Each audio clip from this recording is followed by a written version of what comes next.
Present మన టాలీవుడ్ ఇండస్ట్రీలో అందరికన్నా కూడా అగ్రస్థానంలో ఉన్న హీరో ఎవరంటే ఖచ్చితంగా ప్రభాస్ పేరే చెప్తారు. మరి ఆయన చెప్పినటువంటి కీలక వ్యాఖ్యలు ఏ విధంగా ఉన్నాయంటే సీనియర్స్ తర్వాతనే నేను అనే విధంగా మాట్లాడారు.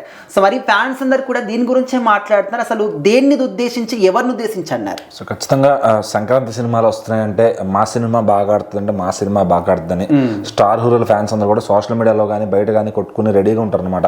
అంటే గొడవలు పట్టడానికి కానీ అంటే మేము బాగా చేసాం సంక్రాంతికి ఎన్నో ఊళ్ళ నుంచి అంటే సిటీల నుంచి వేరే వేరే ప్రాంతాల నుంచి సినిమాలు చూడటానికి కూడా అంటే హ్యాపీగా ఫ్యామిలీతో ఉండటానికి జరిగే చుట్టుపక్కల ఆటపాటలకి అట్లాంటి సినిమాలకు కూడా మనకు ఆచారం అనమాట సినిమాలు చూడటం కూడా.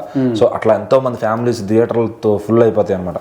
అయితే ఈ సంక్రాంతికి 2026కి అయితే ప్రభాస్ గారు రాజాసాబ్, చిరంజీవి గారు మనశంకర్ వరప్రసాద్ వస్తున్నాయి అనమాట. ఆ రెండే పెద్ద సినిమాలు. ఇక్కడ ఆల్రెడీ అడ్వాన్స్ గానీ డిసెంబర్ నుంచి కూడా ఇద్దరు ఫ్యాన్స్ కూడా గొడవలు స్టార్ట్ చేస్తారు. అంటే మా సినిమా బాగా ఆడుతుంది, మా సినిమా కలెక్షన్లు ఎక్కువ వస్తాయి.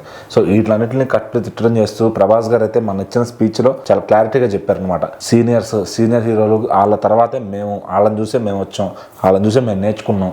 సో ముందు వాళ్ళ సినిమాలు బాగా ఆడాలి, వాళ్ళ తర్వాతే మేము అని చెప్పి చాలా హంబుల్గా చెప్పారనమాట. సో ఇది ప్రభాస్ గారి నేచరు, అది ఇది అని చెప్పి ఇటు చిరంజీవి గారి ఫ్యాన్స్ కూడా ఆయన్ని చక్కగా అంటే పాజిటివ్ వైబ్ని తీసుకొస్తున్నారు అనమాట. అంటే అలా మాట్లాడితేనే అక్కడ హీరో మాడితేనే ఫ్యాన్స్ మారుతారు. సో ఆయన ఒక స్టెప్ తీసుకుని సో సంక్రాంతికి అన్ని సినిమాలు బాగా ఆడాలి, కానీ సీనియర్స్ ఇంకా బాగా ఆడాలి, వాళ్ళ తర్వాత మేము అనే విధంగా ఆయన చెప్పడం చాలా ఒక మంచి థింగ్ అనమాట. అది దానివల్ల చాలా అంటే ప్రభాస్ ఫ్యాన్స్ అందరూ కామైపోతారు. అదే మన హీరోనే చెప్పాడు చిరంజీవి గారి గురించి అని చెప్పి వాళ్ళు తట్టుకుంటారు. ఇటు చిరంజీవి గారి ఫ్యాన్స్ కూడా పాజిటివ్ వైబ్ వస్తుంది అనమాట. అంటే ప్రభాస్ మనోడు మన కోసం, మన హీరో కోసం మాట్లాడాడు, సో ఆ సినిమాని మనం సపోర్ట్ చేద్దాం అని ఒక ఇందులో అయితే ఉంటారు. సో మరి ఇలా చాలా ప్రతి సంవత్సరం అందరూ హీరోలు అందరికి చెప్పుకుంటారు ఈ సంక్రాంతికి అందరి సినిమాలు బాగా ఆడాలని.